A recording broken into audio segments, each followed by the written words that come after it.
ఏళ్ళ కింద తీసిన గుడి, ఇవాళ వచ్చిన గుడి కాదు.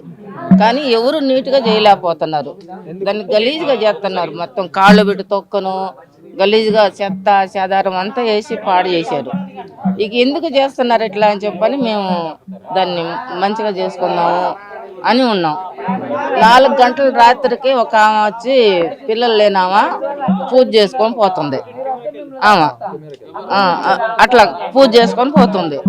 ఇక అట్నే మీ ఇంత నమ్మకంగా దేవుడు ఎందుకు నిలబడలేము అని చెప్పని నిలబెట్టుకున్నాము. చిన్న గుడి, ఎన్ని గుళ్ళు చేస్తున్నారు, ఈ ఒక్క గుడి నిలబెట్టలేకపోతున్నారా?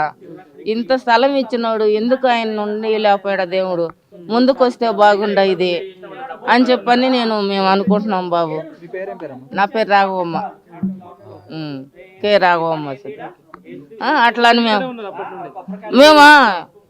మేము ఈ ఇల్లు కొనుక్కున్నాం, పెంకిల్లు. అప్పుడు మాకన్నా ముందు నుంచే ఉంది. అట్లా ఇగో ఇంకా యువతలకు ఉంది స్థలం ఆఖరిచ్చారు ఇల్లు, కానీ ఉంది గుడి.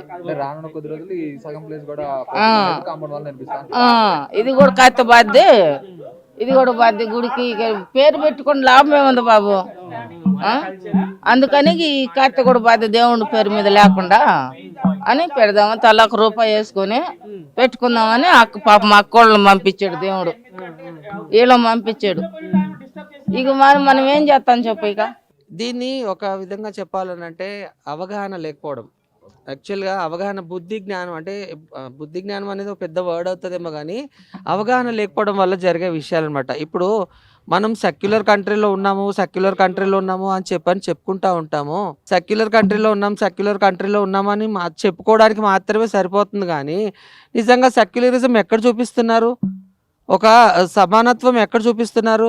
ఇప్పుడు నేనున్నాను, ఇప్పుడు మా ట్రాన్స్ కమ్యూనిటీలో చెడు ఏదైనా చేస్తే మాత్రం ఖచ్చితంగా వెంటనే with in faction of seconds చాలా స్పీడ్గా స్ప్రెడ్ అయిపోతుంది. సో నేను ఎవరిని బ్లేమ్ చేయట్లేదు. ఇక్కడ జరుగుతుంది ఏది అంటే మా ఆవేదన వ్యక్తం పరుస్తున్నాం. అలాగే మంచి పనులు చేసినప్పుడు కూడా ఇలాంటి న్యూస్ని స్ప్రెడ్ చేయండి దయచేసి.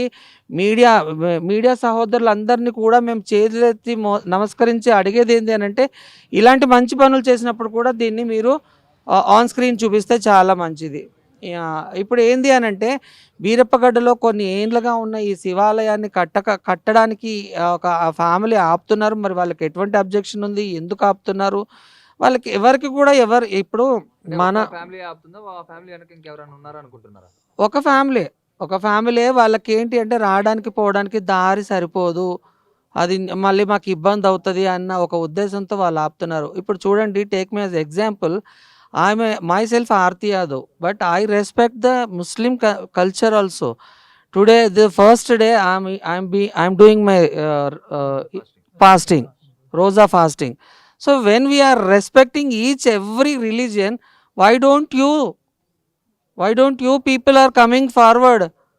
ఎప్పుడు కూడా చూస్తే మేము ఇది అంటారు, మేము అది అంటారు, ఇలా కాదు కదా. మనం ఇలాంటి పనులు చేసినప్పుడు కూడా మనం ముందుకు రావాలి. ఒక మాట చెప్తాను, ఇప్పుడు చిన్న పిల్లని ఒక విధంగా ఇబ్బంది పెడితేనే మీరు అందరు కూడా ఇది అలా ఇలా అని చెప్పారు. ఏంటి ఇలాంటి పనులప్పుడు ఎందుకు రారు?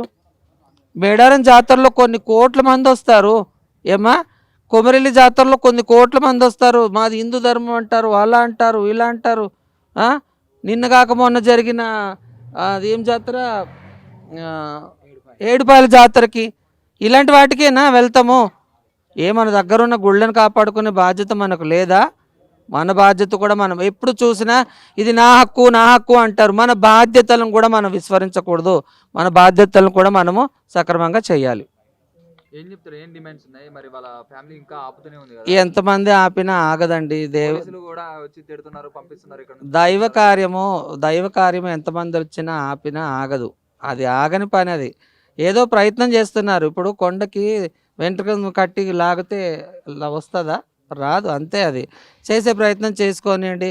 ఖచ్చితంగా ఒక రోజు ఇక్కడే ముస్లిమ్స్ కూడా రెస్పెక్ట్ ఇచ్చి ఫాస్టింగ్ చేస్తున్నా అని చెప్తున్నారు. కాకపోతే ఇక్కడ ఉన్న ముస్లిమ్స్ ఒక హిందూ దేవాలయాన్ని అదే చెప్తున్నాను, వాళ్ళకి అవగాహన లేకపోవడం. ఏంది అని అంటే, మేము దీనికే స్టిక్ కాను అంటే ఒకటి ఏమని మర్చిపోయారంటే, మేము మనుషులం అనేది మర్చిపోయారు. మానవత్వము మనుషులము అనేది మర్చిపోయారు. కేవలం ఏంది అనంటే మా మతము, ఏ మతం ఎవరికి అన్నం పెట్టదండి, కష్టం చేసుకుంటేనే అన్నం. ఎవరికైనా సరే తప్పుగా అనుకోవద్దు, ఎవరైనా కష్టపడితేనే అన్నం. అవునా?